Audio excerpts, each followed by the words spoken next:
Are you ready for Q4? I talked to 7 successful Amazon sellers to learn how they do Q4 differently and what kind of tips they have for other sellers. Q4 is the busiest time of the year. The demand is higher, competition is higher, and there are many different strategies that you can and should use. So let's find out what kind of Q4 strategies experienced Amazon sellers will give us. My name is Sam, and let's get down to business. What are some tips for Q4 that you think is really important that people don't miss out? So as far as prepping for Q4, I got this wrong my first year. FBA like crazy leading up to Q4, but as soon as those check-in times during Q4, they're gonna really slow down. The warehouses get massively bogged down. So whenever those check-in times start to slow down, start to transition a lot of the business to FBM. Start looking for those products where you see a lot of rotation on the buy box going to those FBM sellers. Another good one, as far as like repricing goes, is make sure you're doing everything possible to squeeze those extra profits, right? I don't tend to lower my prices on my repricer until, around December 10th, December 15th. If I'm really worried that stuff, you can sell a lot in that week, right? December 10th through 20 tends to be like the best days. So if it's December 5th and you're like, oh, I'm panicking, I'm not gonna sell this stuff, like wait a few more days. A lot of times you'll jump into that repricing and be like, man, these prices are going crazy.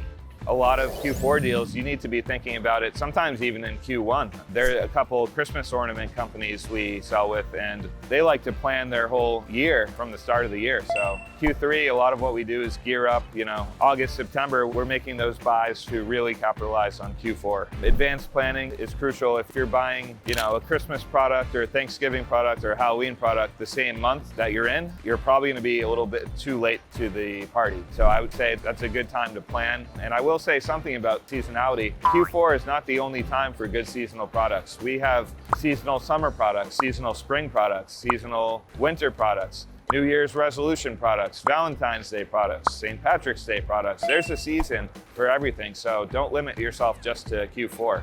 While Q4 is the best and the velocity is the highest, there's great seasonal opportunities year round. So it's not just one specific season, low season or high season. You want to be having seasonal products throughout the year. Yeah. We view every season as a high season for something and a low season for something else. And then we have our everyday evergreen products as kind of a baseline on top of that. So we like to think every season is high season.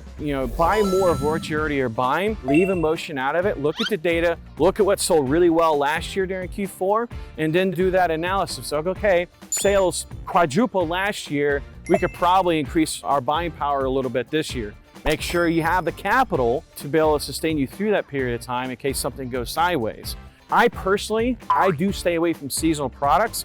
I know a lot of people like to go after inflatables and all these different things. My personal opinion, I did it 3 years in a row, and a lot of those came back returned. That's so frustrating because there's nothing you could do about it. So you just have to take that loss. My advice is to continue buying what you already been buying throughout the year. Just buy more of it. Since you're in wholesale, you're working either directly with the distributors and/or suppliers or brands. Communicate with them, right? Because you're not the only ones going to be buying from them. Obviously, you're going to be buying more of them. So the more you're able to forecast with them, actually for Q4, you should be planning during Q3.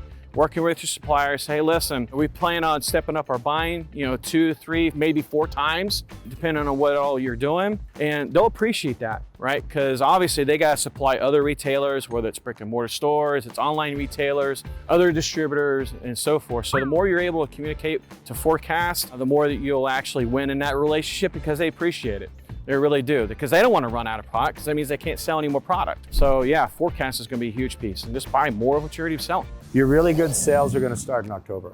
You want to be aggressive in your buying through Thanksgiving, because after Thanksgiving, the check-in times for FBA become longer and longer and longer, and it reduces your chance of getting there. And then if you're shopping in the discount stores, athletic apparel can be really profitable that time of year. People like to gift it. But the discount stores stock their best stuff early in the season. And as you get later to the season, so New Year's resolutions and everybody goes back to the gym, right? Well, by then, most of the good inventory is sold out of the stores. First, you need to understand that it's one of the best seasons, but also one of the riskiest ones, because we just learned that in Q4, the amount of sellers being suspended is large amount of sellers. So you want to play by the rules. Second, identify what's happening in the toy industry and buy fast so you can FBM that. You want to do a lot of FBM during Q4. And then by November, start preparing for early January, because that would be an interesting, because in the beginning, when we send things in October, it's very slow. And not only that, we saw that everyone was entering the game at the same time and our prices tanked. So now we said, okay, we have to do it at least 2 months earlier. Sending it in will be the first, we can send quickly. And then by November, we start sending things for January. That's what we do. The biggest tip I would say is to prepare in advance. So the best time to prepare for Q4 was the last Q4. I would go ahead and I collect all of my data the year before, and then that will go ahead and that will impact my decision making for the year prior. You know, just look at products, look at seasonality. You can also Google up when retail stores are going to start buying for Halloween, all of that. And typically that's like 3 months in advance. And you want to even be before that because, you know, they have all of their data and they're massive. All the data is available on Keepa and all of these different products. So I would go ahead and try and take a look at all that. Buy more, source more, stay on top of your cash flow. Don't be afraid to take losses on slow moving inventory because you obviously want to invest in the profitable stuff. So if stuff is sitting, you're gonna get inventory surcharges. The peak fulfillment fees are higher in Q4. So if you have stuff that's not selling, you're actually losing out on a lot. That can actually just go towards more profitable stuff.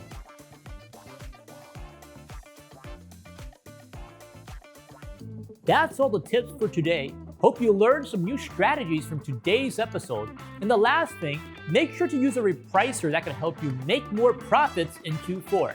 BQool Repricer has a special set of rules and features that are targeted for higher profits, so you should definitely check it out. Also, we just had a new update about the reduced profit range, which is going to help you earn even more profits in Q4 and also the other seasons as well. Start from $0 with a 14-day free trial. I'll see you in our next episode.